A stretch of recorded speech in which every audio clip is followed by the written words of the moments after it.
No louvor, se deixar a gente continua na adoração e vai aí noite adentro, porque o Senhor é bom, o Senhor é fiel. Quem está feliz de estar aqui nessa noite, diz amém. Ah, pastor, eu não cheguei. Não, você já está feliz. Se você chegou triste, essa tristeza já foi embora. Se você chegou cansado, você já recebeu o renovo do céu. Se você chegou aqui precisando de uma resposta, de um milagre, ei, você veio no lugar certo. Você veio na casa do Pai. Você veio na casa do Pai, e na casa do Pai, na mesa do Pai, há abundância. E tudo aquilo que a gente precisa. De pão, de amor, abundância de respostas, abundância da presença de Deus, cura, né? Alegria. Eu creio nesse Deus que cura e Deus vai curar nessa noite. Eu declaro essa palavra em nome de Jesus. Eu declaro que Deus vai curar. Você crê nisso? Querido, como é bom a gente estar de volta. Né? 2 semanas, não, foi uns dias aí, mas como vocês fazem falta, meu irmão. Como eu estava com saudade de vir aqui, rever os irmãos, ministrar sobre a sua vida, a gente adorar junto, a gente cantar junto, e graças a Deus, né, que o Senhor preparou todas as coisas. E eu quero trazer uma palavra que o Senhor colocou no meu coração ainda nessa semana. Abra sua Bíblia no livro de João, no capítulo 9, eu quero fazer essa leitura de um milagre de Jesus e tirar alguns princípios, alguns ensinos para mim e para você. João capítulo 9, o tema dessa mensagem, de forma muito direta e simples, o Senhor colocou no meu coração para dizer para você que o nosso Deus continua com barro nas suas mãos. Quem diz amém por isso? Enquanto você está abrindo aí no Evangelho de João, no capítulo 9, eu preciso dizer para você que eu creio que cada um de nós carregamos algo em nós, dentro de nós, que precisa ser manifestado, que precisa ser colocado para fora. E nós precisamos de uma ordem, nós precisamos de uma voz de Deus para que isso que o Senhor já colocou em você venha a ser manifestado, que todos vejam aquilo que Deus te entregou. Hoje eu não estou falando de algo novo, estou falando de algo que o Senhor já falou, já confirmou o seu coração, mas que precisa sair, que precisa ir vir à luz, que precisa vir para fora. Olha só, olha esse texto desse milagre de Jesus, né? Aqui o Evangelho de João, no capítulo 9, a partir do versículo 1, diz assim: caminhando Jesus, viu um homem cego de nascença. Seus discípulos lhe perguntaram: mestre, quem pecou? Este homem ou seus pais, para que ele nascesse cego? Olha aí, irmão, preste atenção na pergunta. Quem pecou, ele ou seus pais, para que esse homem nascesse cego? Jesus disse: nem ele, nem seus pais pecaram, mas isso aconteceu para que a obra de Deus se manifestasse na vida dele. Esse versículo é chave para a gente nessa noite. Isso aconteceu para que a obra de Deus se manifestasse na vida dele. Enquanto é dia, precisamos realizar a obra daquele que me enviou. A noite se aproxima quando ninguém pode trabalhar. Enquanto eu estou no mundo, sou a luz do mundo. Tendo dito isso, cuspiu no chão, misturou terra com saliva e aplicou aos olhos do homem. Então lhe disse: vá lavar-se no tanque de Siloé, que significa enviado. O homem foi, lavou-se e voltou vendo. Quem pode dar glória a Deus por esse milagre? Seus vizinhos e os que anteriormente o tinham visto mendigando perguntaram: não é este o mesmo homem que costumava ficar sentado mendigando? Alguns afirmavam que era ele. Outros diziam: não, apenas se parece com ele. Mas ele próprio insistia: sou eu mesmo. Então, como foram abertos seus olhos, interrogaram eles. Ele respondeu: o homem chamado Jesus misturou terra com saliva, colocou-a nos meus olhos e me disse que fosse lavar-me em Siloé. Fui, lavei-me e agora vejo. Você pode dar mais um glória a Deus? Você pode aplaudir mais uma vez a Jesus por esse texto? Que milagre, hein, meu irmão? Glória a Deus. Que milagre, que milagre. Agora vejam só, olha como é que começa a história. Jesus andando viu um homem. Na hora que Jesus enxerga aquele homem cego, o texto é muito claro, cego de nascença, os discípulos vão perguntar: Jesus, me diz uma coisa, quem foi que pecou? Foi esse cara que está aí, ele, o cego de nascença, mas como é que pode? Ele pecou ou foram os seus pais? Aí também que eles perguntaram a Jesus, porque Jesus mexe por excelência, Jesus, conhecendo aquilo que estava no coração deles, ele vai dar uma resposta na altura do mestre. Olha, não tem nada a ver com o que vocês estão perguntando. Não foi nem ele, não foram os pais, não foi nada disso. Como é que pode ele pecar? Ora, se o camarada era cego de nascença, eu não sei se você conhece a cultura, mas existia na religiosidade aqui uma doutrina que imaginava, que se falava que uma criança no ventre, ela poderia pecar contra Deus. Já pensou isso? Já pensou? Uma criança no ventre, não saiu nem veio ao mundo ainda, poderia pecar contra Deus. Olha só o tamanho da ignorância daqueles homens, o tamanho da ignorância da religião. Como pode um bebê vir ainda no útero e pecar contra Deus? Mas eles imaginavam isso. Mas Jesus vai tirar o foco daquela pergunta, né, louca, aquela teologia errada. Como também vai tirar o foco da teologia errada que os pais pecaram e por isso aquele filho carrega o peso do pecado dos pais. Olha, isso não é antigo. Infelizmente, ainda hoje, tem pessoas, até mesmo que conhecem a Jesus, dentro das igrejas, que pensam dessa forma: pastor, será que eu estou passando pela prova porque eu pequei? Será que é um castigo de Deus que eu estou passando por isso? Infelizmente, tem pessoas que, por falta do conhecimento bíblico, acabam acreditando nessa teologia errada. Mas isso não tem base bíblica nenhuma. Isso não tem base bíblica alguma, não tem base bíblica nenhuma. Nenhuma. Não é porque você está passando por um deserto, porque porque eu estou vivendo no pecado. E tem muita gente dentro da igreja, né, que infelizmente julgam os outros, dizendo assim: está vendo, olha, ali é a mão de Deus pesando. Está vendo aí, ó? Aqui se fez, aqui se paga. Irmão, em nome de Jesus, nós não podemos julgar a ninguém. Em nome de Jesus, nós não podemos ter esse tipo de teologia, não, de forma nenhuma. De forma alguma. Não é porque eu estou em pecado, porque eu estou passando um deserto, ou porque eu não estou passando um deserto, que eu não estou pecando. Não, não tem nada a ver, nenhuma das duas. Nenhuma das duas. Eu não posso e nem quero, nem você também não deve fazer dessa forma, me alegrar porque passo o deserto, não. As minhas dores, eu não quero para ninguém, não quero repeti-las. Mas os desertos que eu passei, eles apenas vão me mostrar o lugar onde eu cheguei em Deus. Os desertos que você passa, é para mostrar para você, quando você atravessa, que você não é mais a mesma pessoa como de quando você começou a atravessá-los. De forma nenhuma. Não. Eu aprendi na dor, eu aprendi na prova, você aprendeu na dor, você aprendeu, você cresceu, e a gente olhar para trás, a gente não agradece pela prova, mas agradece pelo lugar onde a prova nos levou. Quem está aqui está entendendo o que eu estou falando. É dessa forma. E Jesus vai tirar o foco dessas teologias erradas. Afinal de contas, Jesus foi levado para o deserto. Foi ou não? Foi levado para o deserto. Aí, se uma pessoa acredita nessa teologia, ela deve pensar assim: ora, então, se Jesus foi levado para o deserto, é porque ele pecou? De forma nenhuma. Ele foi perfeito em tudo. Ele não pecou, ele morreu morte de cruz perfeito. Perfeito, ele não pecou contra Deus, ele não pecou contra o próximo. De jeito nenhum.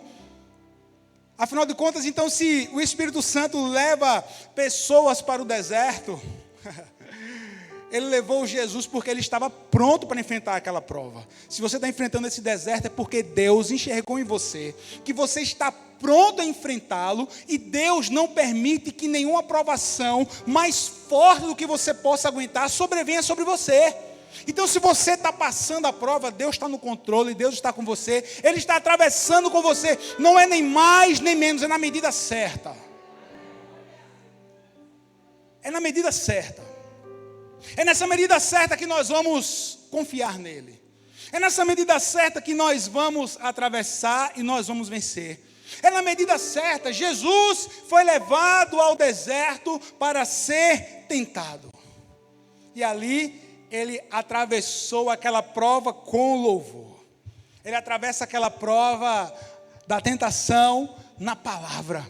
Então, irmão, está na prova, está no deserto. Vamos se voltar para a palavra de Deus. Vamos nos voltar para a palavra de Deus. Porque aqui nós encontramos força.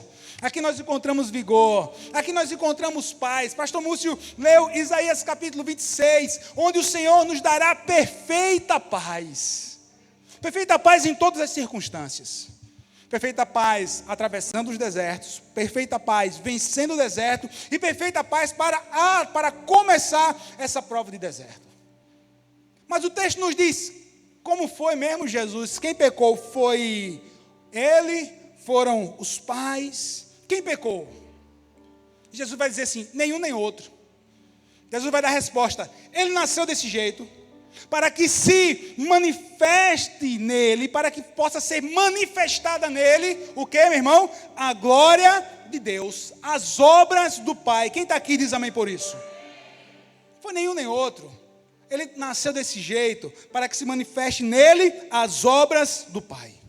Jesus olha para aquele homem cego de nascença, numa escuridão total que ele vivia, e enxergou algo que nem o próprio cego conseguia enxergar internamente, conseguia falar aquilo que estava no coração, nem muito menos os discípulos, nem ninguém.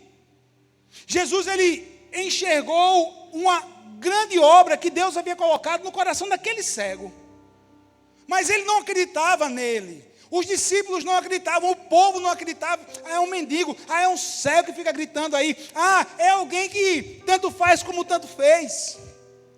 Repare que ele estava há muitos anos à beira do caminho e quando ele volta enxergando, as pessoas não reconhecem.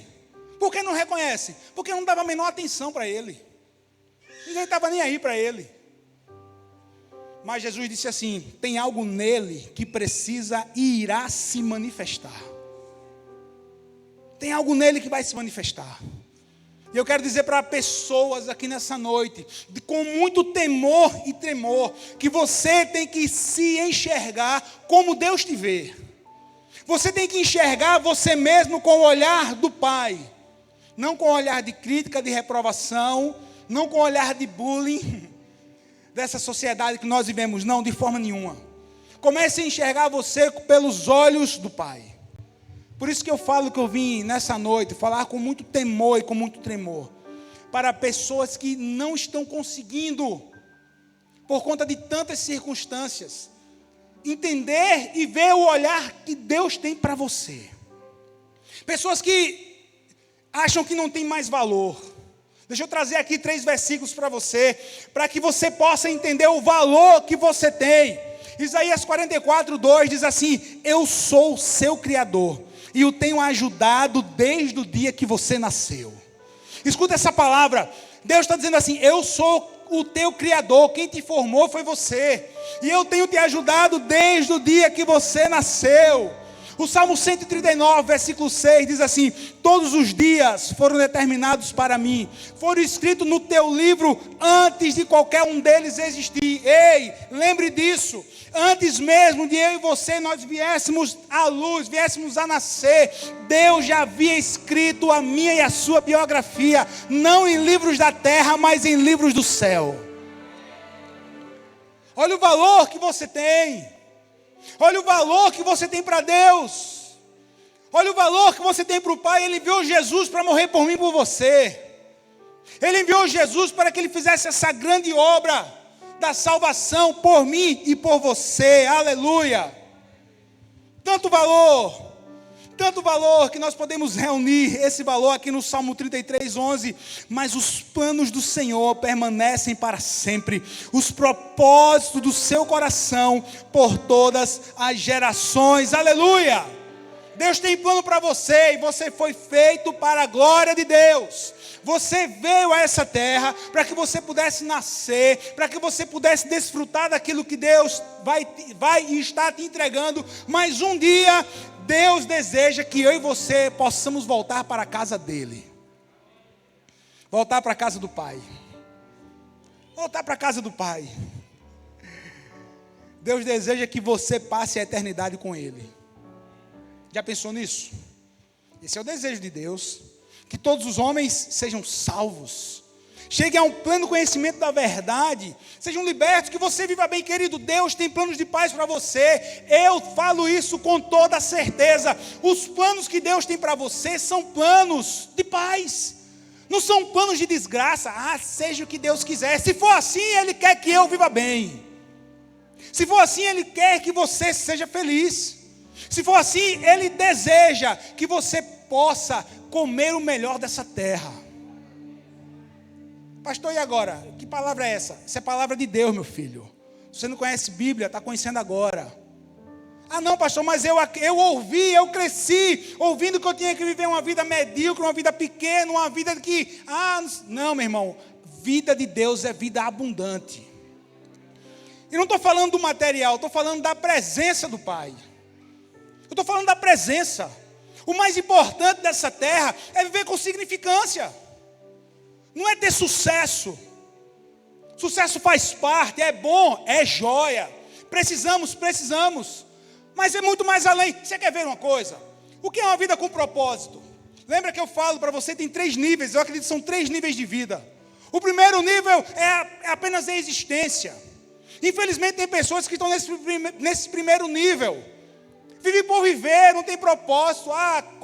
O que vier para mim está bom. O que chegar para mim chegou. Que seja o que Deus quiser. Não. Querido, isso daí é sobrevivência. É sobrevivência. É o nível mais baixo. É isso que Deus tem para mim? De forma nenhuma. Aí tem um nível um pouco maior, né? Qual é o nível um pouco maior? É o nível do sucesso. Aí o camarada cresce, trabalha, consegue aquilo que sonhou. Muitas vezes alcançou a posição que sempre sonhou, mas chegou na posição de sucesso. E aí, o que é que tem agora? E depois disso? Não tem mais nada a ganhar, não tem mais nenhum degrau a subir. É por isso que os livros campeões de venda vão ser direcionados a essas pessoas que chegaram no sucesso, mas ainda sentem um vazio. Aí vão procurar a autoajuda para tentar satisfazer o vazio. Quer saber? Vai continuar rodando em círculos. Mas aí tem um nível que é o nível de Deus. Quem está aqui comigo diz amém. Qual é o nível de Deus? É o nível da significância. É o nível do mais além. É o nível que eu tenho falado desde a virada do ano, do espiral de Deus. A nossa vida é cíclica, mas nós não andamos em círculo. Nós andamos aqui no espiral de Deus. Continuamos, mas sempre subindo, mas sempre melhorando. Essa é a nossa vida. É a vida do quê? É a vida da significância. Eu encontro em Deus o propósito para viver.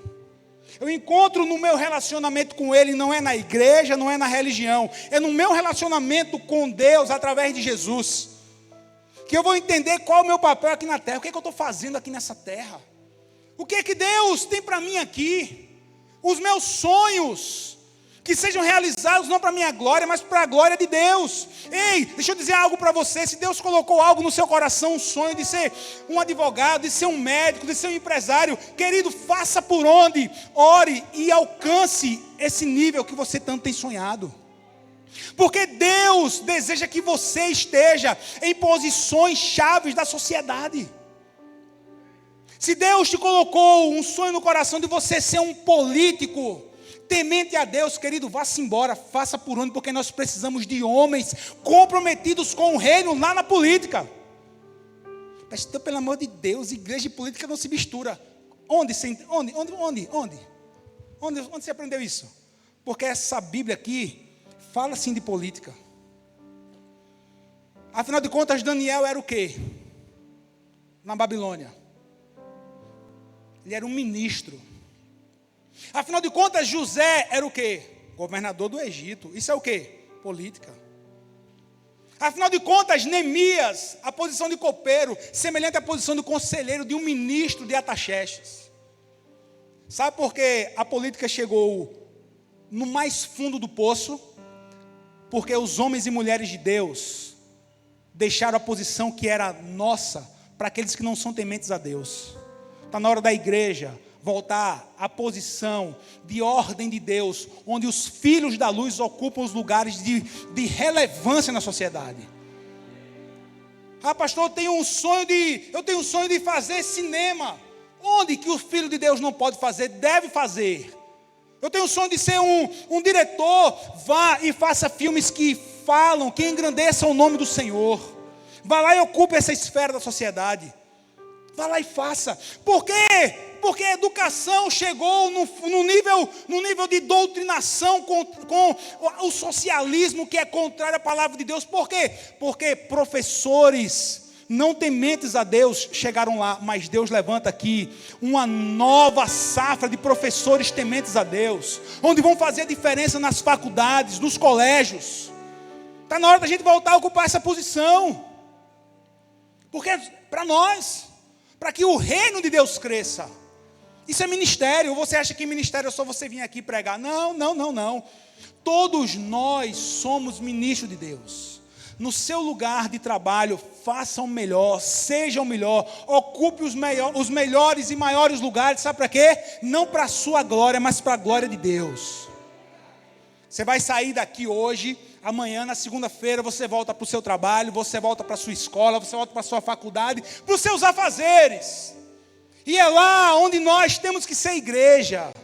E é lá onde nós temos que dar resultados. E é lá onde nós precisamos fazer bem aquilo que o Senhor colocou nas nossas mãos. É lá. Por quê? Porque isso é o sucesso, não para a nossa glória, mas para a glória de Deus. Quem está aqui pode aplaudir a Jesus.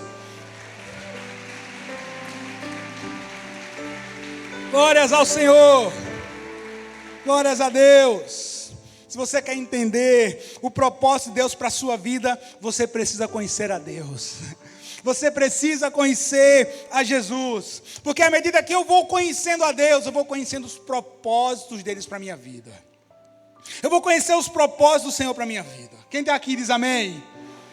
Mas voltando para o texto, respondeu Jesus: nem ele pecou, nem seus pais, mas foi para que se manifestasse nele as obras de Deus.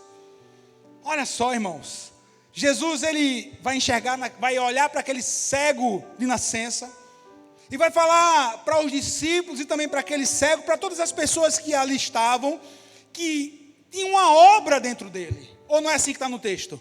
Mas foi para que se manifestasse nele o quê? As obras de Deus. Diga comigo, obra. Diga com vontade, diga assim, obra. Beleza, obra é aquilo que está pronto. Aqui nesse texto vai ser aquilo que está pronto. Então Jesus está dizendo assim, existe uma obra dentro dele que precisa se o quê? Manifestar. Jesus não estava dizendo que ia trazer algo novo para a vida daquele cego, mas que precisava manifestar aquilo que já estava dentro dele. Jesus estava ensinando para aquele cego, para os discípulos, para todos aqueles que estavam ali ao redor, ouvindo aquele diálogo, que nós temos algo aqui dentro, que precisa ser manifestado a qualquer momento para a glória de Deus. Mas isso que tem que ser manifestado precisa de uma voz de comando. Precisa de uma voz de comando. Precisa de uma voz que dê uma ordem. Precisa de uma voz que grite assim, e haja, e se faça. Que aconteça. E que venha a realidade, aleluia. Aleluia. Às vezes até a própria crise, quem sabe, querido, que você está vivendo, é algo que o Senhor está usando para manifestar a glória dEle na sua vida. Quem sabe isso que você está passando, esse deserto, a situação difícil, ei, Deus não faz nada sem propósito. E Deus não permite nada sem propósito. Aleluia. Existe algo dentro de você que irá se manifestar. Aleluia. Diga assim, existe algo. Com vontade, diga assim, existe algo dentro de mim que irá se manifestar ainda nessa noite. Quem tem fé para dizer isso? Aleluia. Quando Jesus ele vai cuspir ali na areia, naquele barro, e vai começar a moldar o barro, Jesus estava levando os discípulos e todos aqueles homens e mulheres de volta para Gênesis 1. Sabia disso? Jesus estava voltando para Gênesis 1. Porque tem duas lições aqui nesse texto que vai remeter ao Gênesis. A primeira lição, quando Jesus ele cospe no barro e começa a moldar, a fazer um molde naquela terra, e vai colocar saliva, barro misturado nos olhos daquele cego, e vai mandá-lo levantar e lavar-se no tanque de Siloé. Tem uma lição muito grande para mim e para você. Se Jesus dissesse assim: eu quero que você comece a enxergar agora, naturalmente iria acontecer um milagre. Ele não fez assim com um leproso que chegou perto desse: Senhor, se tu quiseres, me cura. Aí Jesus toca e instantaneamente ele é o quê? Curado. Por que ele não fez isso com esse cego? Porque tinha um processo para acontecer, e nesse processo Jesus iria ensinar lições. Ei, o processo ensina a mim e a você, sim ou não? Ah, meu irmão, e como o processo ensina a mim e a você? Jesus faz aquele saliva, terra, tudo junto, e bota ali nos olhos daquele homem, para mostrar, trazendo para o Gênesis. Foi o que aconteceu em Gênesis capítulo 1 e capítulo 2, a formação do homem. Se você for lá em Gênesis 2, você vai ver, no Gênesis 1, do pó da terra, Deus nos criou. E em Gênesis 2 vai ser o Senhor modelando, fazendo ali, né, Adão ali do barro, aleluia. Aí Jesus está ali com o barro nas mãos, molhado com a sua própria saliva, fazendo ali um bolo, e coloca onde? Nos olhos do cego. Por que foi que Jesus fez isso? Por que foi? Nada mais, nada menos para mostrar a todos eles que o Criador de tudo e todos novamente estava com as suas mãos cheias de barro. Novamente que o barro continuava nas mãos do Criador. Que o barro continuava nas mãos daquele que faz tudo perfeito. Porque o homem foi criado perfeito, ou não foi? Foi criado perfeito, sem pecado.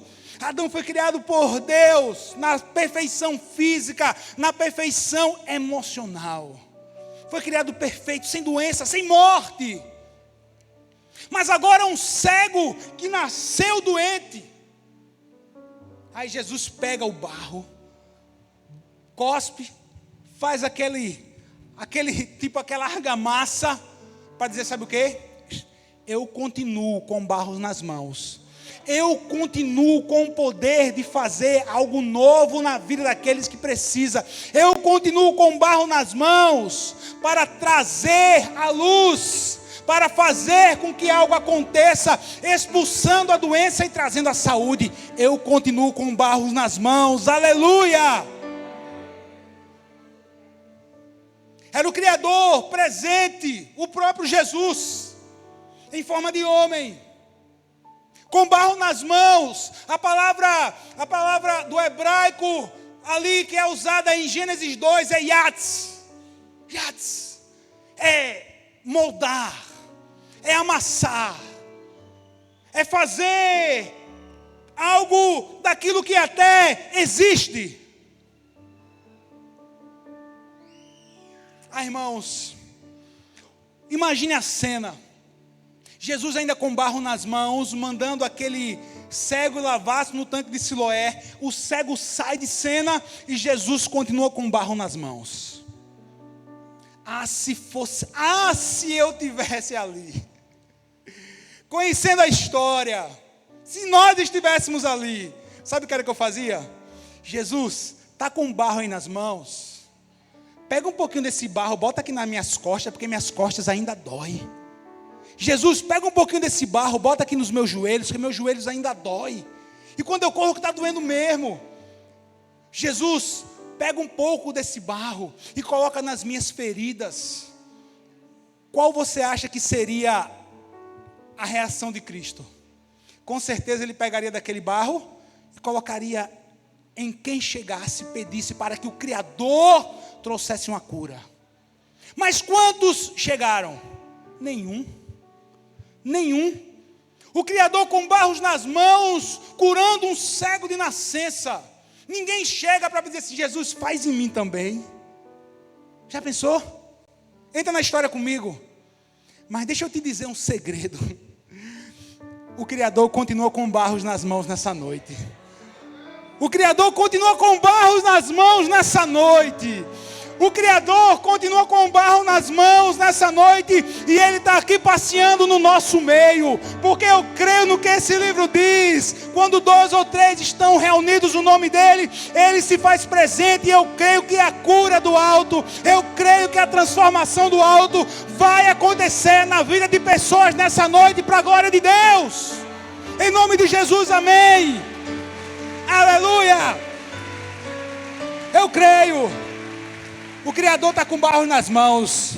Pega a sua mão e bota no seu coração e começa a apresentar a tua dor, começa a apresentar a tua doença, começa a apresentar aquilo que você precisa que Ele cure. Senhor, em nome de Jesus, eu louvo o teu nome e eu oro apresentando a vida daqueles que creem que o Senhor continua com barro nas mãos hoje, aqueles que estão tomando posse dessa palavra de fé.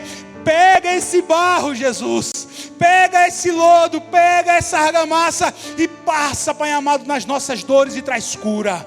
Pai amado, cura o coração, cura o sangue, cura as juntas, cura colunas, cura joelhos, cura os rins. Cura, Pai amado, os olhos que estão perdendo a visão. Cura, Pai amado, em nome de Jesus, essas dores de cabeça que estão ficando insuportáveis. Na autoridade do nome e do sangue de Jesus, há poder no teu nome. E eu ministro cura para aqueles que creem nessa hora. Em nome de Jesus. Amém. Aleluia. Louvado seja o nome do Senhor. Ele volta para o Gênesis para trazer uma lição para todos aqueles. Um sinal maior não foi apenas a cura daquele homem. Não. O sinal maior não foi esse. A cura foi detalhe nesse texto. Você acha que foi o principal? Mas não. O que foi o principal, pastor? O principal aqui era a obra de Deus, que seria manifestada na vida daquele homem. A gente tem outra teologia errada. Outra teologia errada. Para a gente crente, quando a gente fala de manifestar, a gente lembra logo de quem? Demônio. Manifestou é demônio. Não, meu irmão. Não é assim? Não é assim hoje? Manifestou o quê? Primeira coisa que pergunta, foi demônio? Não, foi não, meu. Foi a glória de Deus. Não era de cão. Cão tem vez aqui não. Agora, sabe o que é que significa manifestar? Sabe qual é a raiz da palavra manifestar? É trazer à tona. É trazer à luz. É trazer para que não fique encoberto, para que todos saibam. É trazer a público. Aleluia. Quem aqui deseja manifestar testemunhos daquilo que Deus fez? Vamos fazer o seguinte, do meio do ano para cá, quem aqui tem testemunho de livramento para manifestar? Quem aqui tem? Quem aqui tem testemunho de livramento? Testemunho de livramento, tem testemunho de livramento. Quem aqui tem testemunho de livramento? 30 segundos. Qual foi a cura? Qual foi o livramento que Deus lhe deu? Depressão. Livramento da depressão. Livramento da depressão. Amém. Amém. Louvado seja o nome do Glória a Senhor. Deus. Você pode aplaudir a Jesus? Quem aqui quer manifestar um testemunho de cura? Quem aqui foi curado do meio do ano para cá? Quem aqui? Alguém quer falar? Testemunho de cura, 30 segundos. Meu filho. Testemunho de cura. Deus lhe curou de quê? Não fui eu, mas o meu pai foi curado de um câncer e a gente teve a notícia essa semana. Glória a Deus. Você pode aplaudir a Jesus? Sabe o que é isso? São as obras do Pai manifestadas. Manifestadas. Quem aqui tem um testemunho de salvação? Quem aqui o Senhor salvou? Quem aqui o Senhor salvou? Família. Meu pai aceitou a Jesus. Quem aqui tem um testemunho para contar e quer contar? Quem aqui? Lá atrás, minha filha. Quem foi? Quem foi? Seu pai. Deus abençoe. Foi salvo? Amém. Louvado seja o nome do Senhor. Sabe o que é isso? Isso daqui é manifestação do agir de Deus. Manifestação do agir de Deus. Você está vendo? Isso é manifestar. Isso é trazer à tona. Aleluia. Jesus, ele vai olhar para aquele homem e vai dizer assim, tem algo que tem que ser manifestado nele. De novo para o Gênesis. Gênesis 1. O que é que diz Gênesis 1? No princípio criou Deus os céus e a terra. Gênesis 2. E a terra era sem forma e vazia. E o Espírito do Senhor pairava o quê? Sobre as águas. Olha aí. E havia trevas sobre a face do abismo, e o Espírito pairava sobre a face das águas. Deus havia falado alguma coisa no versículo 1? Não. Deus havia falado alguma coisa no versículo 2? Não. Mas aí veio o versículo 3. Aí no versículo 3, Deus começa a falar, porque o versículo 1 e o versículo 2 é apenas uma narração, é apenas um inventário daquilo que Deus, sobre a obra de Deus. Mas aí Deus começa a criar. Aí começa o versículo 3. Como é que começa o versículo 3? Diga assim, e disse Deus. Diga com vontade, diga assim, e disse Deus. Pronto, é assim que começa o versículo 3. E disse Deus. Versículo 1 e 2 é apenas informação. Vamos tratar desse jeito aqui nessa noite. Mas o versículo 3 começa, e disse Deus. Aleluia. Se Gênesis ficasse apenas no versículo 1 e 2, era só inventário para mim e para você. Porque no versículo 2 diz assim, e a terra era sem forma e vazia. Se a sua versão for corrigida, está assim, e a terra estava sem forma e vazia. Olha aí, no original, no hebraico aqui, no original não, no termo mais antigo, a palavra aqui é raiar. Raiar significa que algo aconteceu. Raiar, algo aconteceu. Porque se você for para Isaías capítulo 18, você vai ver que já existia uma terra antes de Gênesis 1. Como, pastor? Porque a terra que Deus cria é perfeita. É perfeita. É por isso que existe uma discussão teológica de tempo do versículo 1, versículo 2 até o versículo 3. Estou trazendo aqui uma teologia, tentando trazer aqui para que você possa entender. E o que foi que aconteceu no versículo 1, versículo 2, espaço de tempo que a gente não sabe quantos anos foram. E é aí, que muitos adolescentes já me perguntam para mim, pastor, e os dinossauros? E os ossos dos dinossauros que estão aí? Que é encontrado? Não tem na Bíblia. Querido, vê só. Não tem como negar. Claro que existiu. E como foi que eles foram exterminados? O professor de ciências vai dizer que foi um cataclisma, que veio algo. Para a gente acredita que foi o próprio Lúcifer, quando foi expulso do paraíso, chega aqui na terra e acaba com toda a vida, porque Satanás não tem vida para dar para ninguém, ele só tem morte. E quando ele chega, a vida acaba. É por isso que o verbo é, e a terra estava. Você está entendendo? E a terra era sem forma e vazia. Por quê? Porque antes uma terra perfeita e depois quando o inimigo chega, o caos total. Essa é uma linha teológica que a gente acredita. Mas não estou aqui para falar de teologia. Eu estou aqui para dizer para você que o nosso Deus, Ele faz tudo novo. E Ele cria do nada, Ele cria da matéria, Ele é o Criador de tudo e de todos. Ele é o Criador, louvado seja o nome do Senhor. A terra perfeita, aleluia, louvado seja o nome do Senhor. Então a terra tornou-se sem forma e vazia. Só que aí vem o versículo 3. E disse Deus, a palavra hebraica, raiar. Sabe o que é raiar? Haja. Haja. E disse Deus, haja. A primeira palavra que o Senhor proferiu foi raiar aqui do hebraico. E essa palavra raiar está até ligada à raiz de Yahvé, do nome de Deus. Quando Deus ele olha a terra sem forma e vazia, quando Deus olha para aquela escuridão que estava a terra, Ele não vai criar a luz que nós conhecemos. Porque se você ler Gênesis, o sol foi criado apenas no dia 3. Mas que luz é essa, pastor? Mas que luz é essa? Que raiar foi esse? Que não era a luz do sol. Que luz foi essa então? Que raiar é esse? A luz da revelação do próprio Deus. Porque quem está debaixo da revelação de Deus anda até no escuro. Porque quem está debaixo da palavra de revelação do Pai caminha sem enxergar nada, porque tem a luz do Senhor para guiar. A luz da revelação de Deus. Aí Deus vai dizer assim: e haja raiar, e haja luz. Sabe o que era que Deus estava dizendo? De dentro dele mesmo, de dentro da sua pessoa, raiar, haja luz. Deus começa a criar apenas com a luz que irradia de dentro dele. Começa a vir para fora a luz do próprio Deus, que não era a luz do sol, era a luz da revelação, a luz da criação, a luz que emana do Pai. Aí Jesus vai dizer: dentro dele existe algo, uma obra que tem que ser manifestada. Que obra é essa? Diga assim: a obra de Deus. Dentro de você existe uma obra de Deus a ser realizada. E nessa noite a palavra de comando, assim como Jesus liberou a palavra de comando na vida daquele cego, o raiar de Deus, ele está sendo liberado sobre a sua vida. Então comece a declarar que os seus sonhos começam a nascer.